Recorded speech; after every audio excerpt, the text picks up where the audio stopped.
بسم الله الرحمن الرحيم الحمد لله رب العالمين وصلى الله وسلم على نبينا محمد وعلى آله وصحبه أجمعين أما بعد.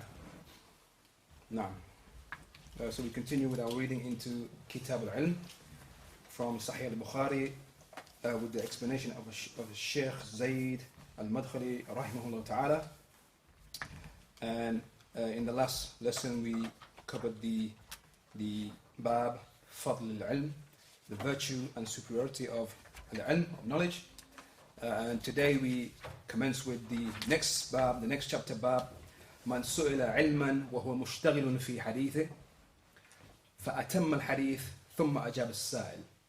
The chapter with the title من سئل علما, whoever was asked regarding some knowledge, وهو مشتغل في حديثه, whilst he was preoccupied with speaking.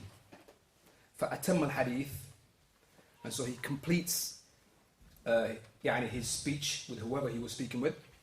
ثم أجاب السائل, and then he answers the questioner. So this is the bab. Now, and the munasaba ayyuhal ikhwa, or the relevance behind al-Bukhārī, Imam al-Bukhārī raḥimahullah, making mention of this bab, this chapter, after the previous chapter. And we know that the previous chapters we just mentioned was the chapter concerning the virtues of knowledge. And we took from the ayat that al-Bukhārī he brought, that the ulama, they are the people of knowledge. And they are the ones that are returned back to. And so here we have this chapter, and the munasabah and the relevance is that we have within the hadith that is going to be mentioned here now is the questioning of the alim, questioning the scholar. And so knowledge is taken from the scholar, and the scholar is the one who is asked concerning knowledge. And an ishara, likewise, an indication towards that which is said, من أن العلم سؤال وجواب. That which is said concerning knowledge, that knowledge is questioning and an answer that comes from that question. And you ask for knowledge and then you are given that knowledge. It's mentioned that knowledge is su'al wa jawab, that you question a alim, you question a scholar, and you ask for that knowledge, and then that knowledge is given to you. Just as we saw with the hadith of Jibreel when we covered the Kitab al-Iman from Ṣaḥīḥ al-Bukhārī. Now, as we know, that well-known hadith where Jibreel alayhi salam was asking the questions concerning the religion, and the Prophet sallallahu alaihi wasallam, he answered.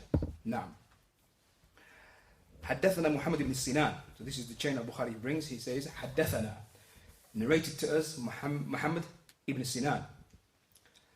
قال حدثنا فليح, who said Fulayh narrated to us ha. And this ha, ayyuhal ikhwa, is a rams, or a sign that is used amongst the muhaddithin when there is a tahweel within the chain, meaning when the muhaddith is now bringing a different chain, when he's bringing a different chain. And so هنا إسنادان, there are two chains here, and we'll make bayan of that, and we clarify that after we read the full chain. وحدثني إبراهيم ibn al-Mundhir. And so here at this point al-Bukhārī is saying that Ibrahim narrated to me. And so at the beginning, حدثنا محمد ibn Sinan قال حدثنا فليح.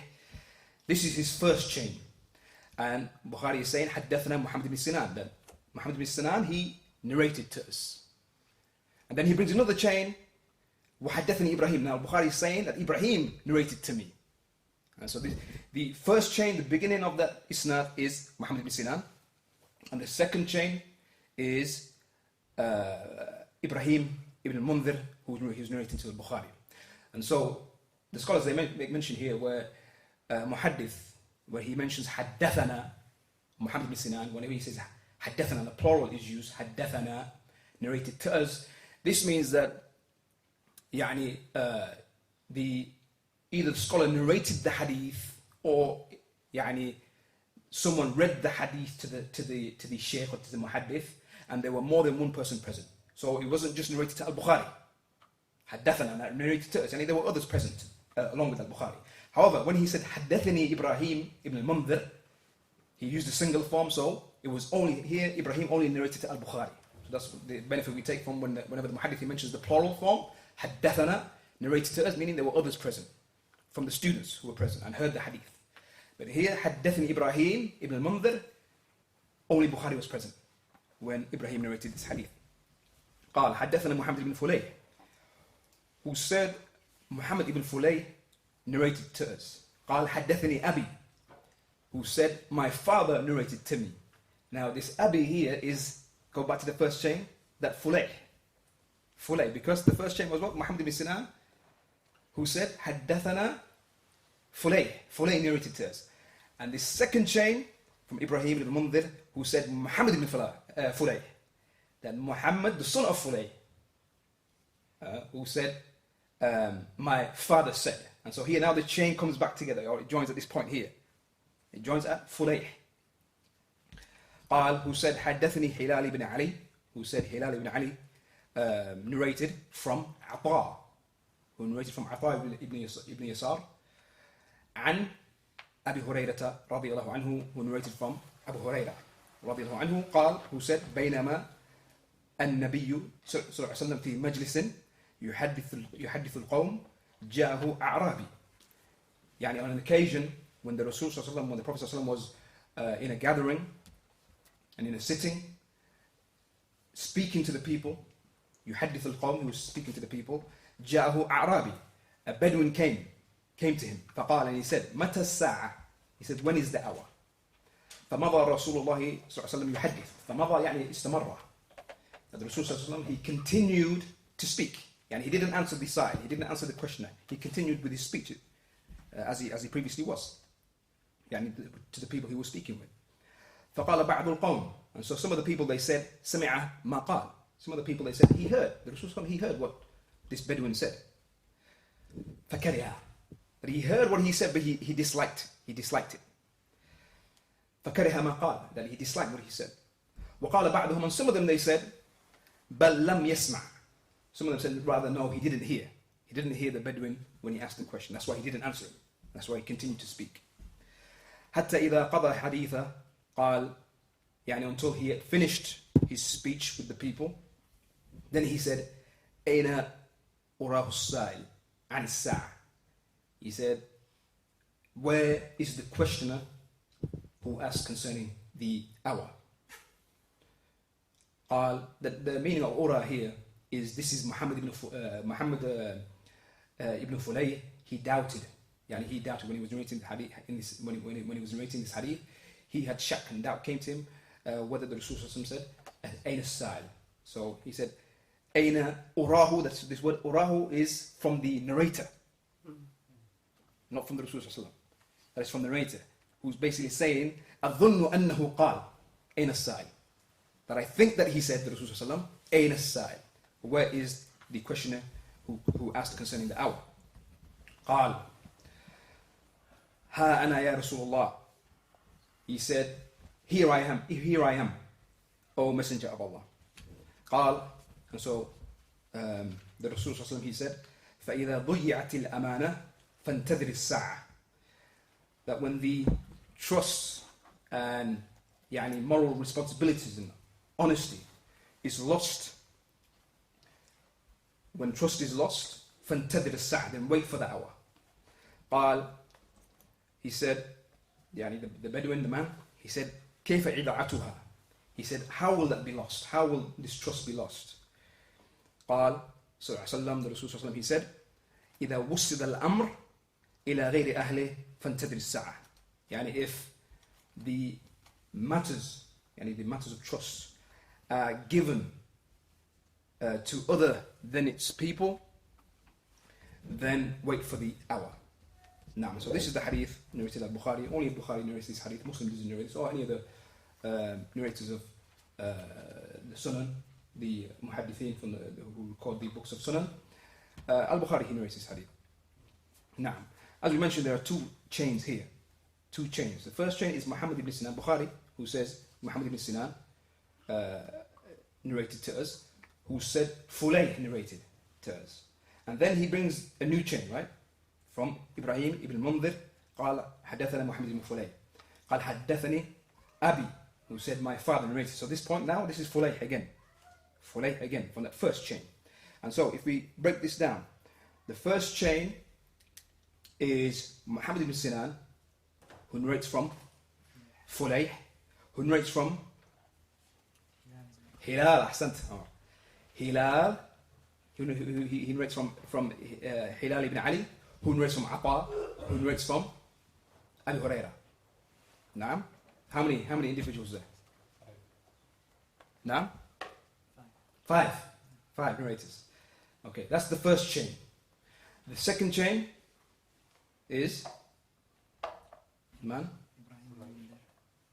Ibrahim ibn Mundhir, Naam, who narrates from Muhammad ibn Fulayh, who narrates from Fulayh, his father, Naam, who narrates from Hilal ibn Ali, who narrates from Ata, who narrates from Abu Hurairah. So in this chain, 6. So this chain, they say, is Anzal biwahid. Anzal min al-awwal biwahid. Yani it is Anzal, meaning it is a longer chain. It's a longer chain than the first chain, because the first chain had 5. So the first chain is from the Khumasiyat. It's from the Khumasiyat of al-Bukhārī, where there are 5 narrators between him and the Rasul. And the second chain is from the Sudasiyat, from the 6. Yani those narrations where there were 6 narrators between al-Bukhārī and the Rasul sallallahu alaihi wasallam. Now, and so this is something which the muhaddithin they do. Now,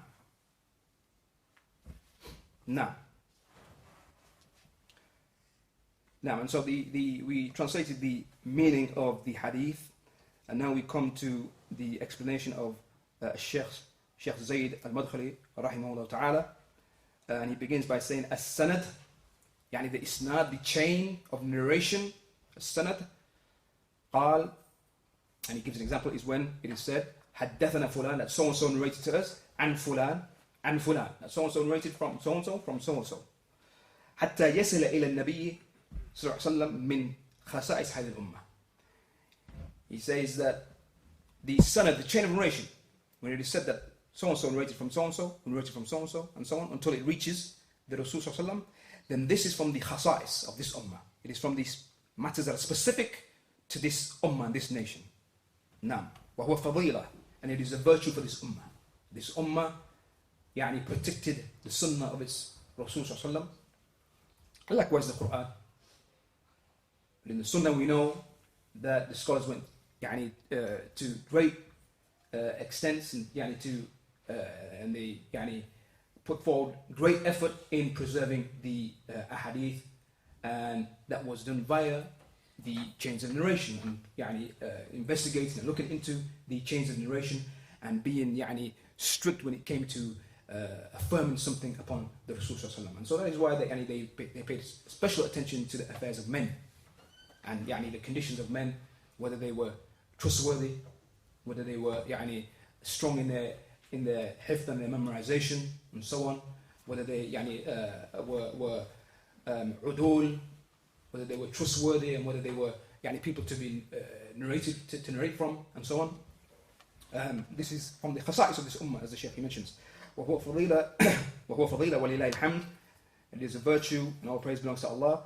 يحدث العدول عن العدول. A trustworthy narrator narrates from another trustworthy one. إذ لا يقبل من العلم إلا ما ثبت عن الله تبارك وتعالى وعن رسول الله صلى الله عليه وسلم. Since يعني knowledge, nothing from knowledge is accepted except that which is established from Allah تبارك وتعالى and from the Messenger of Allah صلى الله عليه وسلم. وعند العلماء مصطلحات, and the scholars, with the scholars they have مصطلحات, يعني terminology that they use.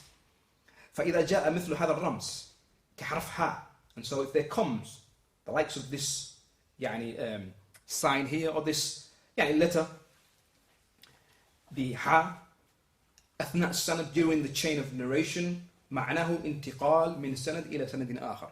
And the meaning of it is the يعني changing from one isnad, one chain, to another chain, as we saw and as we explained. Al-Bukhārī, he brought 2 chains here. Now, فَيَتَبَيَّنِ الْقَارِئ ذَلِكَ. And so this becomes clear to the qari', to the reader. When he sees that ha, then he knows there's a change in the chain of narration here. Some of the scholars, they mentioned that when a person is reading, he doesn't say the ha. He just continues, misses out and just continues. Some say, no, he says it. Now, وهذا الحديث الحكم الرئيسي منه ما بوب عليه البخاري رحمه الله نعم من سئل علما وهو مشتغل في حديثه فأتم الحديث ثم أجاب السائل.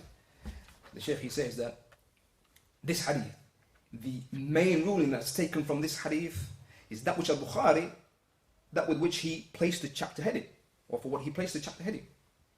Naam, which is that a person who asks, whoever asks, or who is asked concerning something from knowledge, whilst he's preoccupied, and he's speaking already with somebody else, then he completes his speech and then he turns to the questioner and answers his question.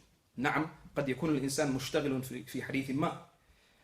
The Shaykh mentioned, yes, a person could be preoccupied. He's preoccupied already with speaking to someone else, some kind of speech. في بيان الحلال والحرام, what he's explaining to somebody else, halal and haram. أو في بيان الأحكام الأخرى, or he's explaining some other rulings. أو في موعظة ما, or he's admonishing somebody, making some kind of admonition. ونحوها من التوجيهات النافعة. Or other than that, from the beneficial guidance. وقد يعترضه معترض بسؤال. Whilst he's doing any of that, an interjector may interject. A person could come along and just cut in, as they say, and interject with a question. سواء يتعلق بموضوع ما يتحدث فيه المتحدث أو بموضوع آخر. Whether that question he's asking is concerning the topic he's already speaking about, or he comes with a complete different topic. كهذا السؤال الذي سأل الأعرابي النبي صلى الله عليه وسلم. Just like this question which came from the Bedouin when he asked the Rasul صلى الله عليه وسلم. فإذا مضى المتحدث في حديثه وأعرض عن إجابة السائل مباشرة وهو ينوي أن يجيبه فلا حرج على المحدث أن يرجع الإجابة عن السؤال حتى يتمكن من الإجابة. And so the Shaykh, he says that if the one who is speaking, if he continues in his speech and turns away from answering that question that was asked to him, he turns away immediately, مباشرة, وهو ينوي, and he intends to answer that question, then there's no sin upon him, no harm, no sin upon him. That he delays answering that question up until he's able to answer it later on. غير أنه لا يحمل سؤال السائل. And without him neglecting the question of the one who asked the question of the questioner. Meaning he doesn't completely neglect it and reject it, and he intends to answer it. لا سيما فيما يتعلق بالأحكام. Especially those questions, or that question which is connected to the rulings. فيكون قد كتم علما عن طالبه. That if he was to neglect that question and not answer that question, then he would be concealing knowledge from the one who seeks it. والعلم لا يجوز أن يكتم عن طالبه. And knowledge, it is not permissible, not allowed to conceal it from the one who seeks it. وإنما يكتم عن من لا يستحقه ومن ليس له بأهل. It is only concealed from the one who doesn't deserve it, or the one who is not qualified or suited for that knowledge. كمن يستهزئون بالدين وأحكام الدين. Such as those who make mockery of the religion. Those who make mockery and fun of the religion, then knowledge is prevented and concealed from them. نعم. فإن هؤلاء لو كتم العلم عنهم لا إثم في ذلك على كاتمه. These types of individuals, then there is no sin upon the one who conceals knowledge from them. And likewise, Shaykh Ibn Taymiyyah raḥimahullāh, he said that if there occurs from answering the question, fitna, some kind of fitna, trial, tribulation, shar, evil. And for example, that the one who's asking, he's only asking because he wants to oppose you and resist, and he wants to cause splitting and differing and so on. He doesn't want the fa'idah. Then here, the Shaykh, he says that it is not obligatory to answer this individual. Now, ثم جاء الحديث بإجابة السائل الذي قال متى الساعة. And then the hadith, this hadith, in this chapter here now, there is a mention at the end of the hadith, the answer to the question and to the questioner, the one who asked, متى الساعة, when is the hour? وهذا السؤال ليس هو الوحيد عن الساعة. And this question concerning the hour wasn't the only question concerning the hour. فكم من أسئلة جاءت في القرآن عن الساعة. And how many questions there came in the Quran concerning the hour? يسألونك عن الساعة أيان مرساها. It's come twice in the Quran, with that form. يسألونك عن الساعة أيان مرساها. Surah Al-A'raf and Surah Al-Nazi'at. They ask concerning the hour, أيان مرساها. When is its appointed time? And likewise, يسألك الناس عن الساعة. The people ask you concerning the hour. وفي حديث جبريل المشهور الذي بين فيه مراتب الدين للأمة الإسلام والإيمان والإحسان ثم ختمه جبريل عليه السلام وهو يسأل النبي صلى الله عليه وسلم والنبي صلى الله عليه وسلم يجيبه ختم بالسؤال عن الساعة كما في آخر الحديث. Likewise, the well-known hadith of Jibril, the angel Jibril, in which the maratib, the levels of the religion were explained to this ummah, al-Islam, Iman, and Ihsan. ثم ختمه Jibril, and then Jibril, he sealed it with, after he sealed all his questions. The last question he asked, was concerning the hour. And so he would ask the Rasul sallallahu alaihi wasallam, he would ask the Prophet sallallahu alaihi wasallam, and the Prophet sallallahu alaihi wasallam would answer him. And so he sealed his questions with the question concerning the hour, as has come in the last part of the hadith. قال فأخبرني عن الساعة. And so he said, inform me concerning the hour. And the Rasul sallallahu alaihi wasallam, he said, ما المسؤول عنها بأعلم من السائل. He said that the one who is being asked doesn't know any better than the one who is asking. قال فأخبرني عن أماراتها. And so then Jibril, he asked, inform me or tell me concerning its signs. To which the Rasul sallallahu alaihi wasallam, he said, أن تلد الأمة ربتها وأن ترى الحفاة العراة العالة رعاء الشاء يتطاولون في البنيان. It is, or from the signs is that تلد الأمة ربتها, that the slave girl will give birth to her master. وأن ترى الحفاة العراة العالة رعاء الشاء يتطاولون في البنيان. And that you'll see the barefooted, naked, they don't have much clothes on. العالة destitute.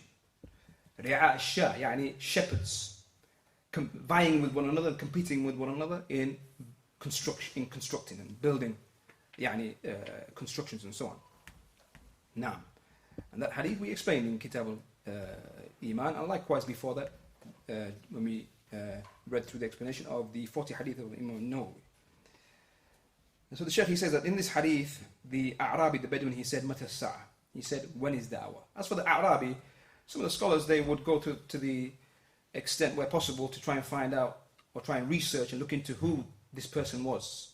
And sometimes they would do it. Sometimes they would come to the name of this individual. In this instance, the A'rabi, it is not mentioned who it was.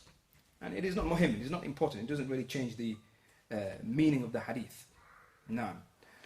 فأجابه النبي صلى الله عليه وسلم بهذه الجمل المختصرة. So he asked concerning the hour, when is the hour? And the Prophet ﷺ, he answered with these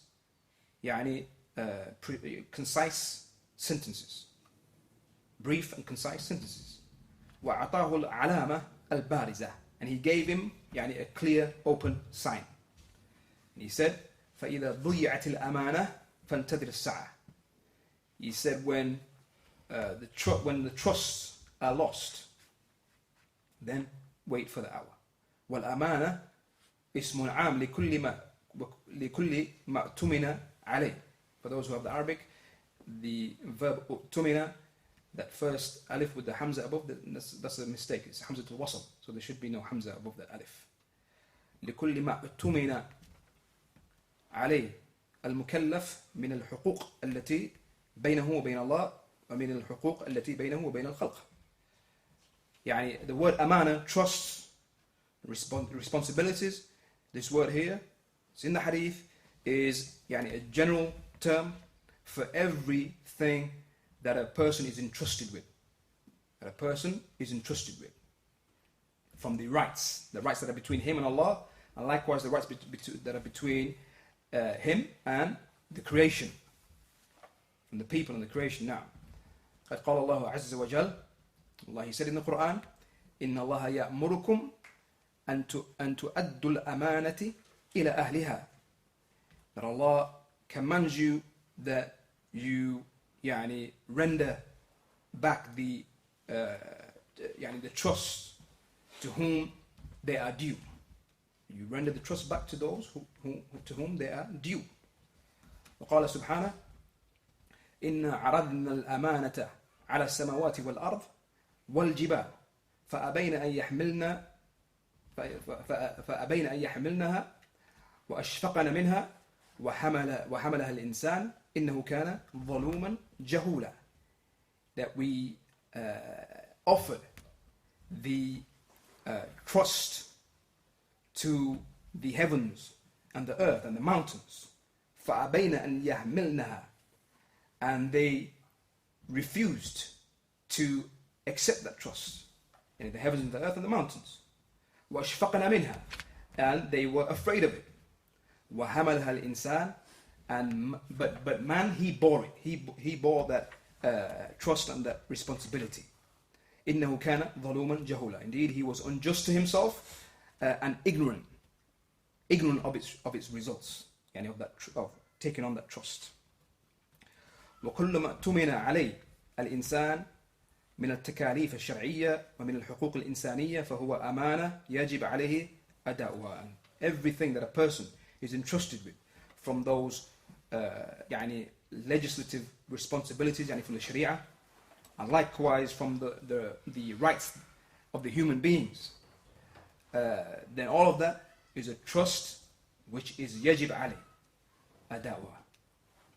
All of those things are a trust which are obligatory upon him, that he fulfills them and that he renders those trusts back. Now, قال النبي صلى الله عليه وسلم نعم للسائل. And so he said to the questioner, فإذا ضيعت الأمانة فانتظر الساعة.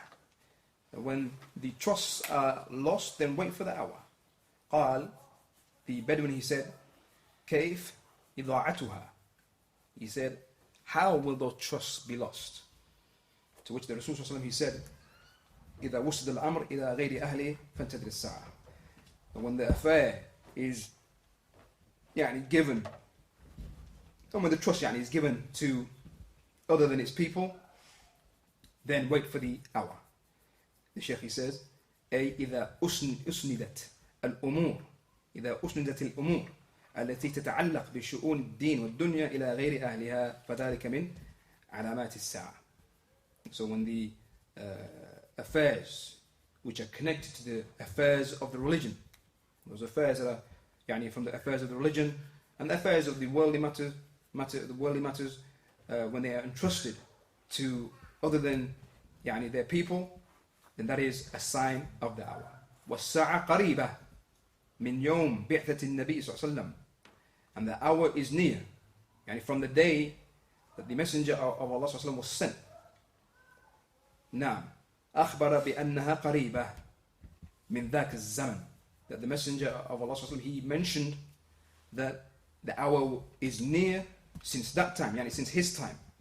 كما قال عليه الصلاة والسلام, as he said, بعثت أنا والساعة كهاتين, that I have been sent يعني with the hour.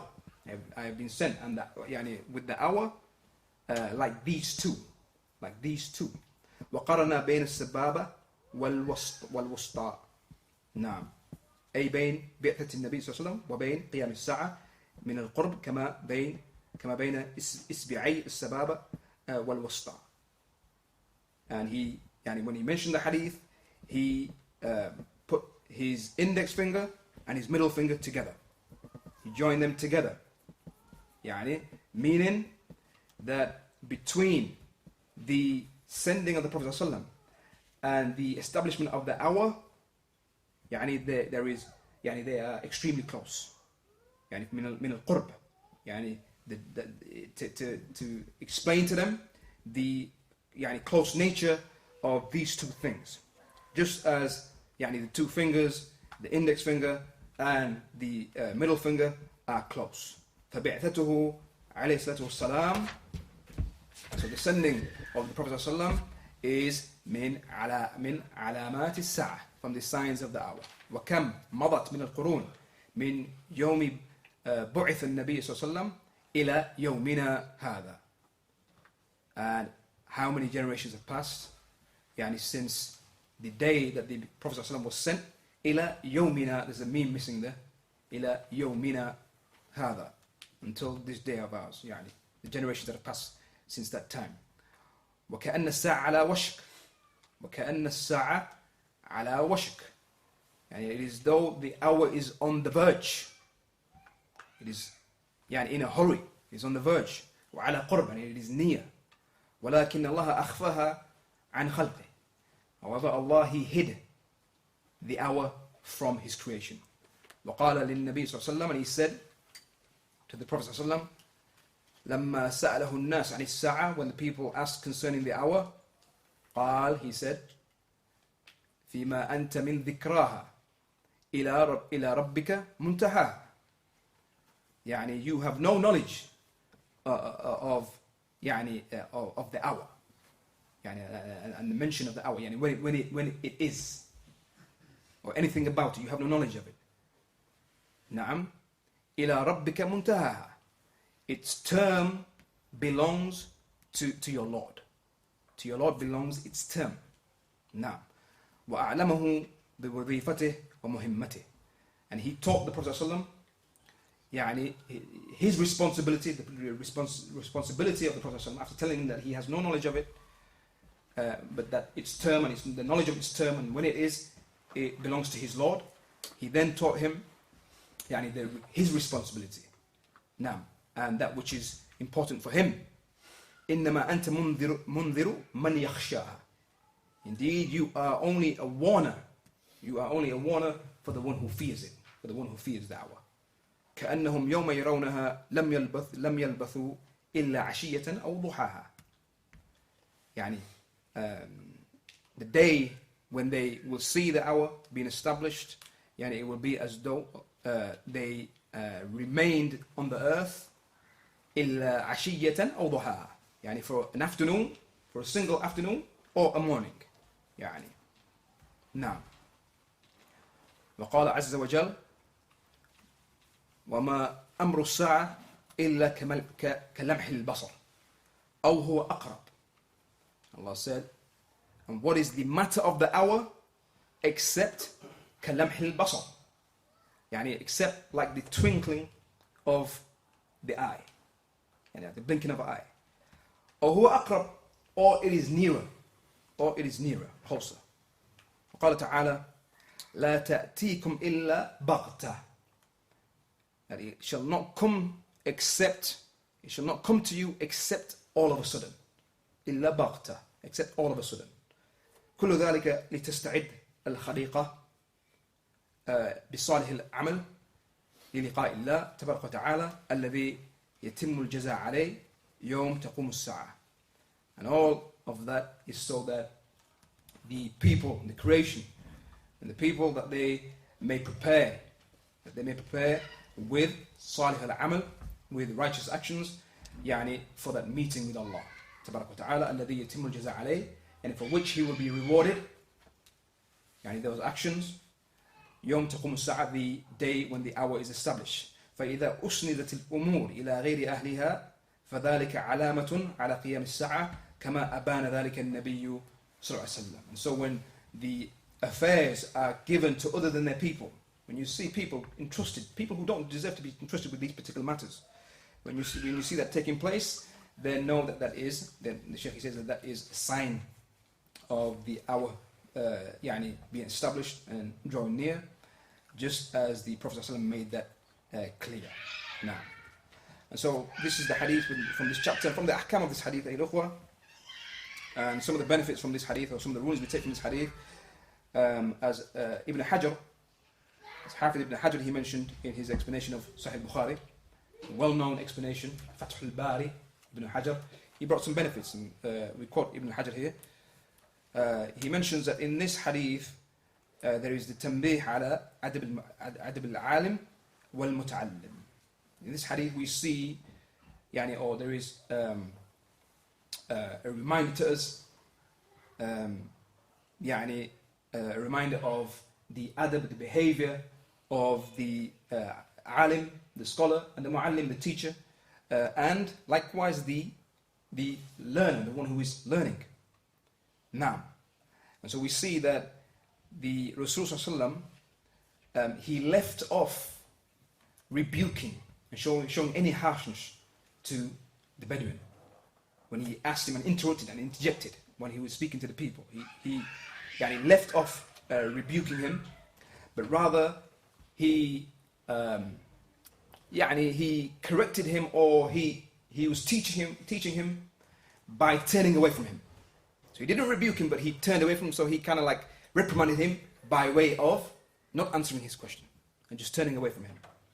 Now, but not a reprimand which was severe and harsh so as to rebuke him and so on. He didn't do that. But rather he just turned away from him and he didn't answer immediately. Now, and as we know, he completed that which he was already engaged in, the Rasul sallallahu alaihi wasallam. Then he turned and answered his question, and then at that point he was gentle to him, and so he combined between both affairs.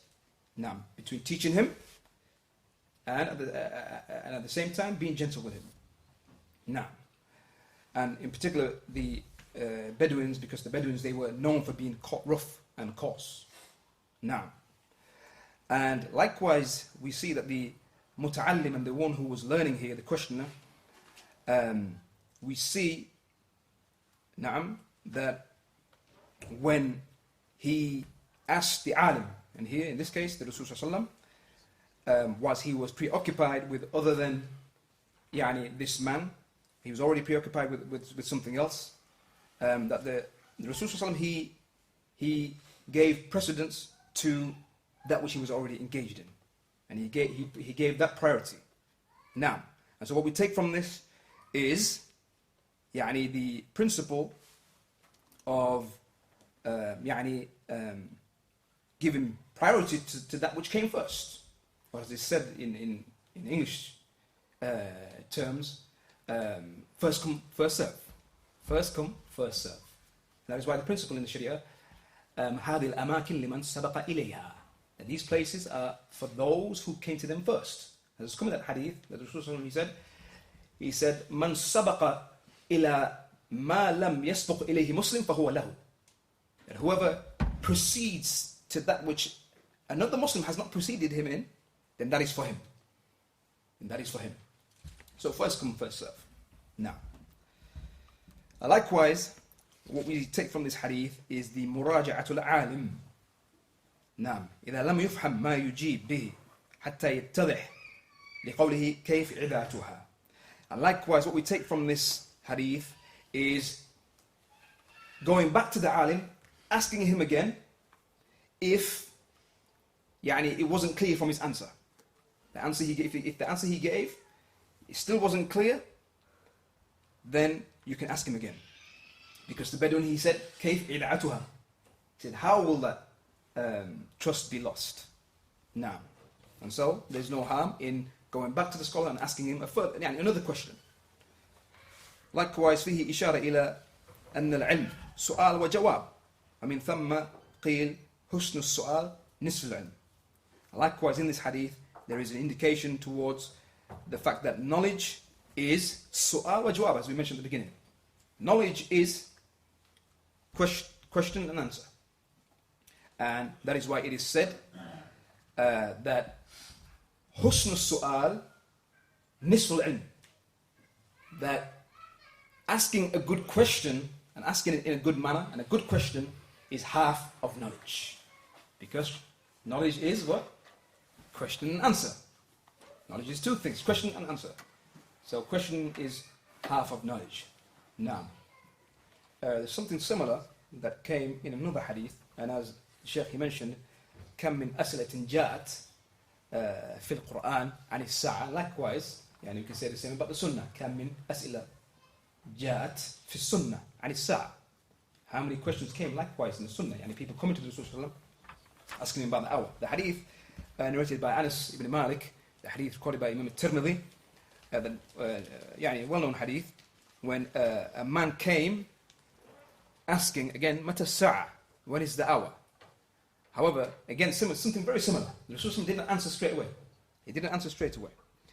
He mentioned that a man, he came asking about the hour.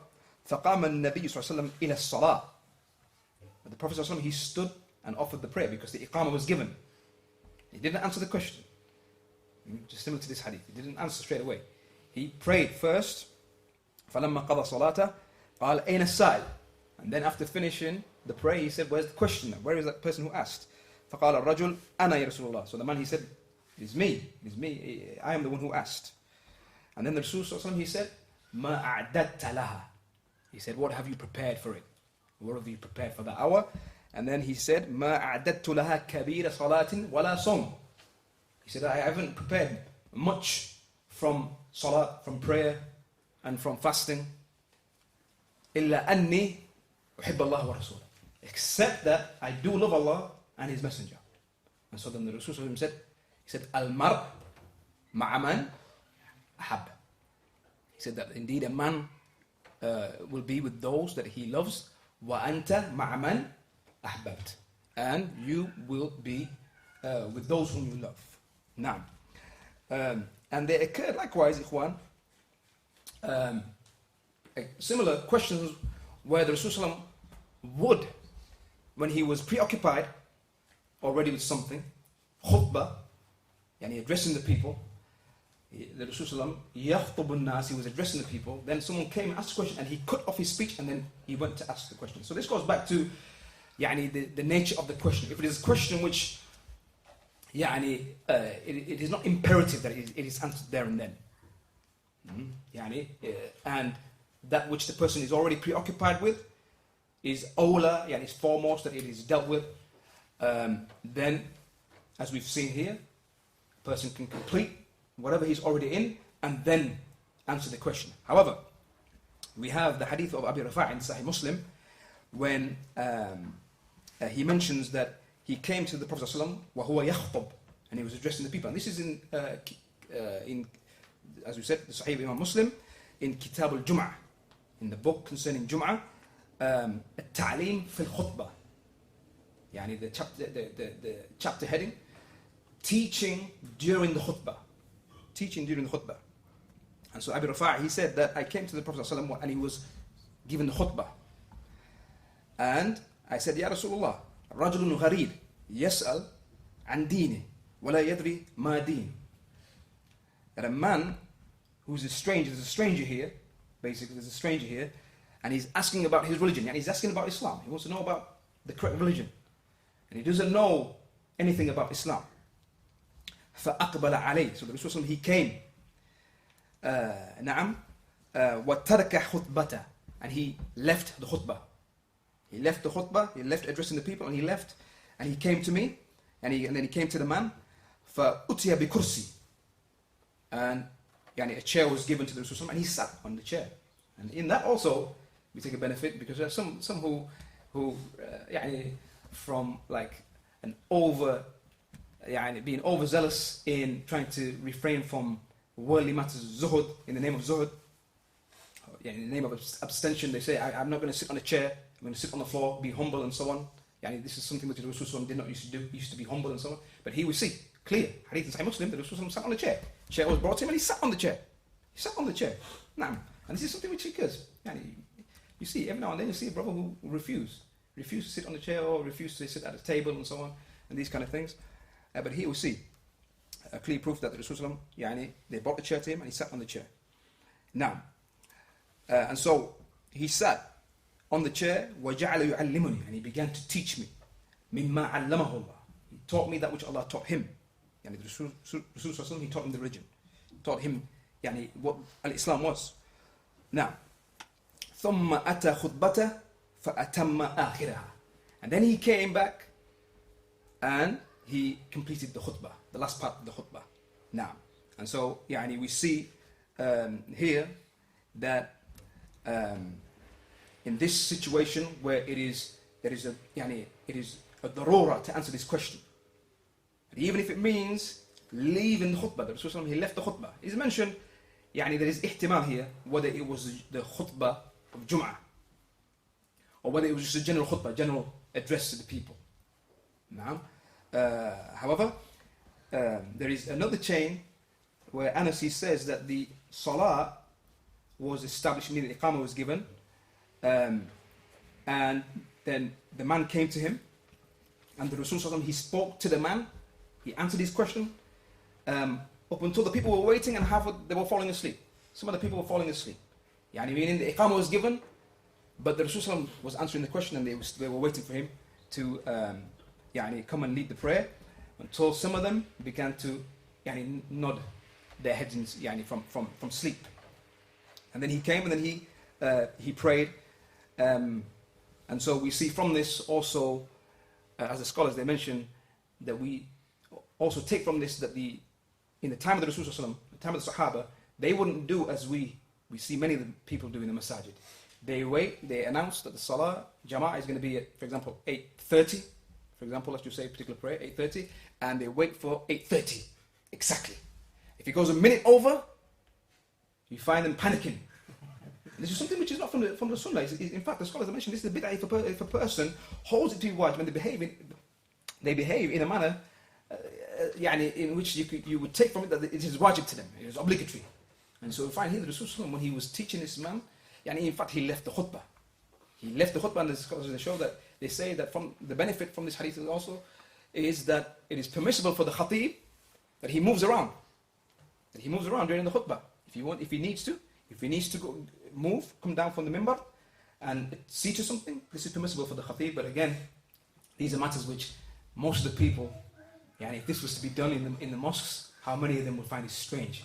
But again, this goes back to the lack of knowledge. Alhamdulillah, this is the benefits we take from studying. In particular, we can see the many benefits we take from this particular kitab al-ilm, from Ṣaḥīḥ al-Bukhārī. Ḥajar wa sallallahu alayhi wa sallam ala nabiyina Muhammad wa ala alihi wa sahbihi.